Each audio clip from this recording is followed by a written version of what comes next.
And then we go to Wakanda, Themyscira, and see that the Amazons are guarding their own cube. Wait, this doesn't look like the rock tower with the moat around it that Diana... Oh, no, of course. This is the other ancient treasure vault that they live to guard and have done for millennia. I'm sorry. I always get those two confused. Are you just now worried and the alert has just gone out for no reason, or do you guys constantly spend 24 hours a day at full draw waiting for something to come out of this thing? Which form of stupid do we look at here? I don't care if you're an Amazon. You can't hold a bow of any decent draw weight like that for very long. Also, you may note, the Amazons have had a wardrobe upgrade. And I say that with the largest possible air quotes. Because their Amish gear from the last movie just wasn't good enough. They need to be the sexy now. Including the one on this lady that is so tight you can actually see it pushing into her abdomen. I feel for this poor woman. She's in excellent shape, but no, make that costume tighter. Gotta have more sexy. Because that's what people were loving about Wonder Woman, was all this sexy. Not the good character, not the interesting story or the unique perspective, the sexy. Ever had that in a Hollywood movie? Zack Snyder, bathe in my contempt. Apparently the mother box, that's what these cubes are, even though in the original lore, mother boxes are basically like the tricorders on Apocalypse. Everyone's got a mother box, it's just your source of information. She is a living computer connected to the source. But here, they're the magical Infinity Stone MacGuffins that will doom all of mankind. So it comes to life and explodes. Meet Claymation Loki, also known as Steppenwolf.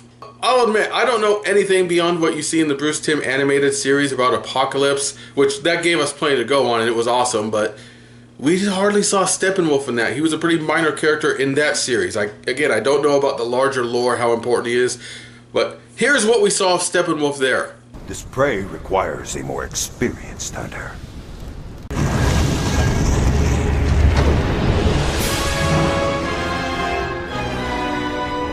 Steppenwolf. I look forward to adding a new trophy to my collection. And that is way more character than we're going to get in this entire movie, and he is the only villain. And that's sad. Compare with... I ignored my destiny once. I cannot do that again. Even for you.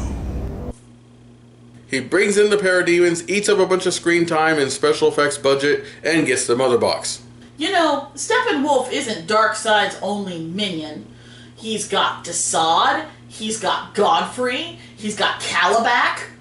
Why couldn't we have, since we have 3 different boxes, 3 different races keeping them, 3 different villains attacking each? It could have been interesting.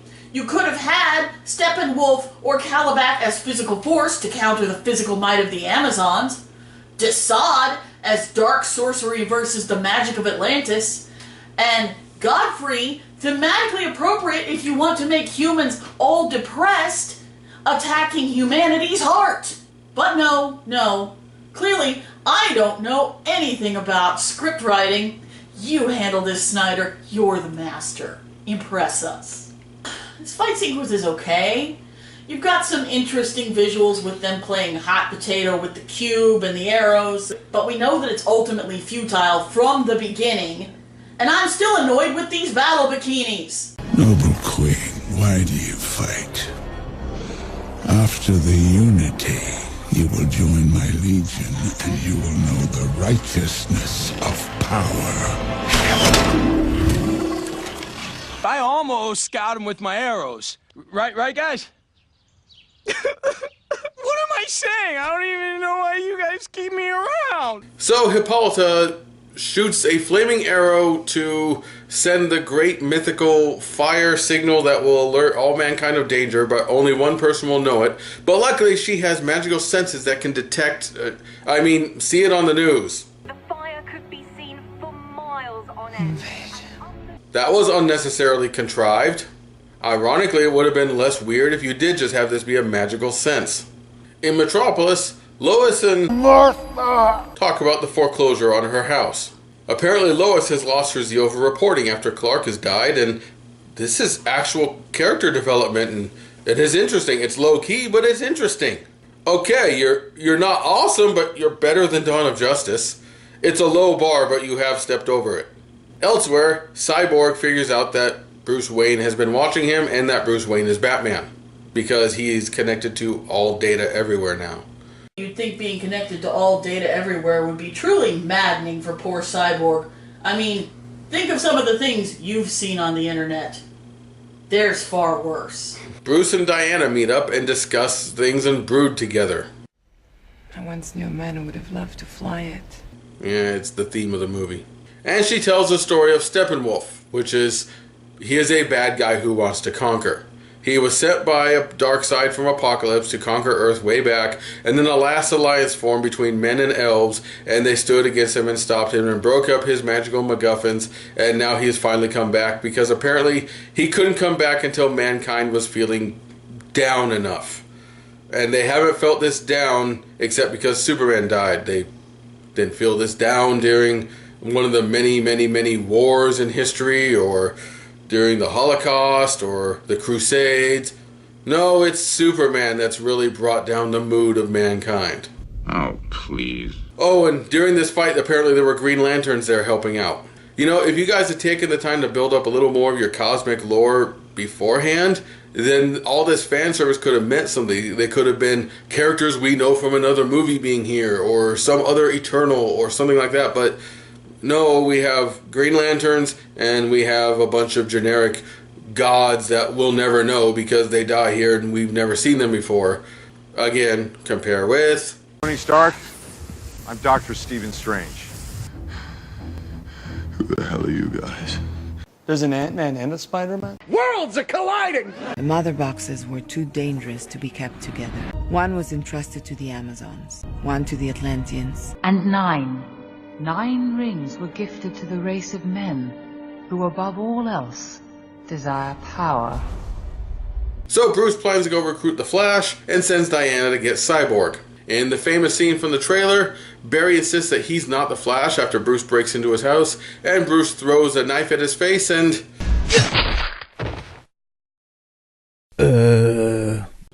Okay, that was actually funny. But in the real movie... If I could save time in a bottle, first thing that I'd like to do is to save every day until eternity passes. Yeah, it's okay. And he's in without further comment. Well, not without further comment, he makes a lot of comments, but no more funny comments. People are difficult. They require a lot of focus. They have like a rhythm that I haven't quite been able to, like brunch. Like, what is brunch? I'm not going to say that this isn't funny because humor is so subjective. But I can definitely say I don't find it funny. This 2010 style of awkward humor just doesn't work for me. Diana, meanwhile, is studying information about Victor on the internet, and he manages to contact her via text, and they set up a meeting. He's still mopey, and she gets mopier at him. Yes, only Zack Snyder would bring us a mope-off. I lost someone I loved once. I shut myself off from everyone. But I had to learn to open back up again. The truth is, I'm still working on it. Look, I get that you lost the man you loved, and it was sad in the movie. I get that, but it's been 100 years. So let's think about this. We're not exactly sure in this continuity whether Diana was born and has had a relatively normal lifespan, at least up to the point where she went to fight in World War I, and so she was about 30 years old. And if so, then for 100 out of 130 years of her life, she's been moping about the guy she knew for about a week. And that's sad. Or she is a millennia-old demigoddess of her own and has been around for centuries before she ever went to World War I, at which point the man she knew for a week is even a smaller part of her lifespan, and she has less reason to waste a whole century moping over him. Again, contrast with... You gonna be okay? Yeah, I had a date. And he even had this heartbreaking, tragic, amazingly acted scene in The Winter Soldier that someone he had just said goodbye to recently from his perspective is now old and her mind is not functioning, and it's tragic. And yet, even though we see him at her funeral, we see him bury her and grieve for her, he moves on. This does not make him look callous. It makes Wonder Woman look like a pathetic victim. And Wonder Woman should not look like a pathetic victim. It's not like you can either have them pretend they never knew the person callously, or stay locked up in a dark room for a century because they can't move on without them. There's a lot of middle ground in real life and in fiction. Cyborg flies away and we're suddenly at sea. Aquaman saves a guy on a boat who saw something, and then he goes back, drops him off, takes some booze, and bros off back under the water. Wait a minute. Aren't you always the one bitching about humanity littering in your front lawn? What was that? What was that right there?